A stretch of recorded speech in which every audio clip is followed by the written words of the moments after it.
नमस्कार दोस्तों, हमारे इस ऑलवेज बी हैप्पी चैनल में आप सभी का स्वागत है। तो हमारे द्वारा लिखी गई इन शानदार कहानियों का आनंद लेने के लिए हमारे चैनल को सब्सक्राइब करें, शेयर करें और कमेंट करें। बेल आइकन को ऑल पर सेट कर दें ताकि हमारी आने वाली सारी वीडियो सबसे पहले आपके पास आए और आप कहानी का आनंद ले सकें। तो घर से भागकर शादी करने वालों, ज़रा एक नज़र यहाँ तो डालो। रात के 12 बज रहे थे। उसका फ़ोन आया। हेलो, किसी ने फुसफुसाहट भरे लफ्ज़ों में कहा। हाँ बोलो, उसने भी हौले से कहा। सब तैयारी हो गई क्या?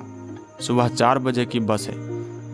मैंने अपने कपड़ों का बैग तो पैक कर लिया है, पैसे और गहने लेने हैं। अपने सब डॉक्यूमेंट्स भी ले लेना, हो सकता है दोनों को नौकरी करनी पड़े। नया घर संसार जो बसाना है। ओके, मैं सब कुछ लेकर तुम्हें कॉल करती हूँ। उसने सबसे पहले माँ की अलमारी खोली और उसमें से गहनों का डिब्बा निकाला। अपने लिए बनवाया गया मंगलसूत्र बैग में डाला। अंगूठी और झुमके पहन लिए।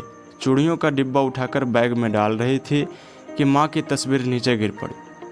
उसे याद आया, माँ की बरसों की इच्छा थी सोने का चूड़ा पहनने की, मगर जब पापा का एक एरियर मिला था तो जो चूड़ा बनवाया गया वो माँ ने एक कहकर उसके लिए संभाल कर रख दिया था कि जब बिट्टू इंजीनियरिंग करके नौकरी लग जाएगा खूब सारे बनवा लूँगी। अभी तो तेरी शादी के लिए रख लेती हूँ। मेरी लाडो कितनी सुंदर लगेगी।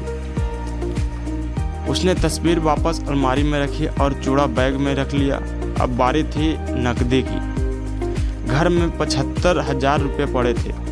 पापा कल ही बैंक से एजुकेशन लोन लेकर आए थे। बिट्टू का IIT का दूसरा साल चल रहा था। घर के रुपये पैसे का हिसाब और चाबी उसी के पास रहती थी। पापा हमेशा कहते हैं, जब ये पैदा हुई उससे पहले मैं स्टेशन पर कुली का काम करता था। जैसे ही ये पैदा हुई मेरी सरकारी नौकरी लग गई। यही मेरे भाग्य की देवी है, मेरी लाडो बेटी। उसने अपने सभी डॉक्यूमेंट बैग में रख लिए। अब उसे चेक करना था कि घर में जाग तो नहीं रहा है कोई। सब सो तो रहे हैं ना। सबसे पहले उसने बिट्टू के कमरे में दरवाजे से अंदर झांका। बिट्टू अभी तक पढ़ रहा था। उसकी खाने की थाली वैसे ही ढकी पड़ी थी जैसे वो रख कर आई थी। अगले कमरे में झांका। माँ गहरी नींद में सोई हुई थी, दवा लेकर। माँ हमेशा कहती है इस दवा में कोई गड़बड़ है जो नींद बहुत आती है। ये मुई शुगर भी बुरी बीमारी है, लगकर ख़त्म ही नहीं होती। दरवाजे की झिर्री में से पापा दिखाई दे रहे थे। वो अपनी वर्किंग टेबल पर बैठे व्यापारियों का वही खाता तैयार कर रहे थे। अभी कुछ दिन पहले ही उन्होंने एक नया काम ढूंढा था। पापा कहते हैं कॉमर्स पढ़ा हूँ, वही खाते भूलने लगा था। चलो इससे भूलूंगा भी नहीं और एक्स्ट्रा इनकम भी हो जाएंगे।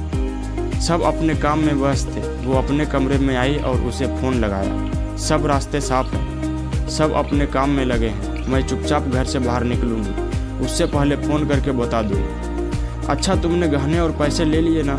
हाँ, लेकिन ले लिए। तुम बार बार गहनों और पैसों का क्यों पूछ रहे हो? मैंने कहा ना ले लिए। अरे बाबू, वो इसलिए कि नया घर संसार बसाना है। नई जगह जाते ही काम थोड़े मिल जाएगा। तो हमें घर के रूटीन कामों के लिए पैसा तो चाहिए ही। मेरा मोबाइल भी बहुत पुराना है, मुझे नया मोबाइल भी लेना है।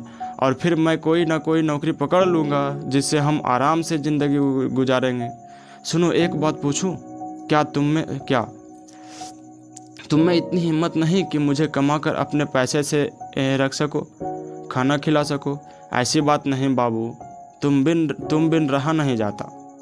और हम जाते ही मंदिर में शादी कर लेंगे और काम मिलेगा तो आराम से जिएंगे ना। सुनो, तुम एक काम करो, अभी भागने का प्लान कैंसिल करते हैं। पहले तुम काम करो और इतना पैसा कमाकर इकट्ठा कर लो कि 2 महीने तक काम ना भी मिले तो हमें भूखों मरने की नौबत ना आए। जैसे ही तुम पैसा इकट्ठा कर लोगे हम भाग चलेंगे। तब तक इंतज़ार करो। 2 महीने तक ना कर पाए तो मुझे भूल जाना। अरे बेबी, बात तो सुनो, मेरी बात सुनो। लड़की ने फ़ोन काट दिया। वो अपने पिता के कमरे में झांक आई। वो अभी भी वही खाता कर रहे थे। उसने दरवाज़ा खटखटाया। क्या बात है लाडो, सोई नहीं तुम? पापा एक बात कहनी है। कहो लाडो। पापा, जब तक बिट्टू की पढ़ाई पूरी ना हो मैं नौकरी करना चाहती हूँ। मेरी पढ़ाई पूरी हो चुकी है, घर में बेकार बैठने से क्या फ़ायदा, घर में 2 रुपये जुड़ेंगे ही। उसकी बात सुनकर पापा ने लाडो के सर पर स्नेह से हाथ फिरा दिया। पापा बेटी दोनों की आंखें नम थी। तो हमारे समाज में ऐसे ही सोच की लड़कियों की ज़रूरत है जो अपने पिता का हेल्प करना चाहते हैं, अपने परिवार का हेल्प करना चाहते हैं। और तो आप लोगों को क्या सीख मिली कमेंट में हमें बताइए, और हमारे इस चैनल को सब्सक्राइब ज़रूर करें ताकि हमारी आने वाली सभी वीडियो सबसे पहले आपके पास पहुँचे। तो थैंक यू दोस्तों, लव यू। मिलते हैं नेक्स्ट वीडियो में।